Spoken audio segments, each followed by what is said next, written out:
రైతు సోదరులకు నమస్కారం అండి.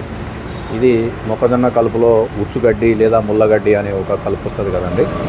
ఆ కలుపుని నివారించడం కోసం కంగ్రాట్స్ కంపెనీ వాళ్ళు తాజ్పూర్ అనే మందును మార్కెట్లోకి తీసుకురావడం జరిగింది.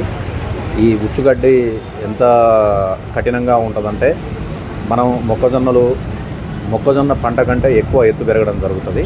తర్వాత ఇది 5-6 ఆకుల దశలో వచ్చినప్పుడు మనం పంటలో పీకేద్దామన్నా కానీ దీనికి ఉండే ఆ ముళ్ళులు ఉంటాయి కదండి. ఆ ముళ్ళులు మనం ఇట్లా పట్టుకున్నా కానీ మనకు చేతిలో కుచ్చుకోవడం జరుగుతుంది. కాబట్టి దీన్ని నిర్మూలించడం కోసం కంగ్రాట్స్ కంపెనీ వాళ్ళు ఈ తాజ్పూర్ అనే మందును తీసుకురావడం జరిగింది.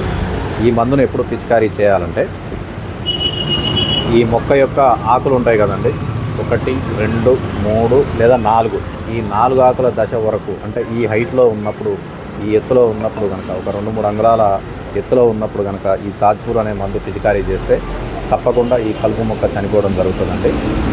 కాబట్టి రైతు సోదరులు ఈ తాజ్పూర్ అనే మందును ఉపయోగించి మొక్కజొన్నలో ఉచ్చుగడ్డితో పాటు వేరే గడ్డి జాతులు, ఆకు జాతులు కూడా పోతాయండి. కాబట్టి ఈ తాజ్పూర్ను ఉపయోగించి మొక్కజొన్న పంటలో ఈ ఉచ్చుగడ్డి అనేదాన్ని సమూలంగా నిర్మూలించుకోవచ్చండి. ముదిరితే పోదండి, అంటే 5-6 ఆకుల దశ వస్తే మాత్రం, ఇప్పుడు ఇది 5-6 ఆకుల దశలో ఉందండి, ఈ ఎత్తులో ఉన్నది మాత్రం చనిపోదు. కానీ 3-4 ఆకుల దశలో ఉన్నప్పుడు ఈ మందును పిచికారీ చేస్తే మీకు తప్పకుండా ఈ ఉచ్చుగడ్డి అనేది నిర్మూలించబడుతుందండి. కాబట్టి రైతు సోదరులు ఈ మందును ఉపయోగించి తమ మొక్కజొన్న పంటలో ఉన్నటువంటి ఉచ్చుగడ్డిని నిర్మూలించుకోగలరు.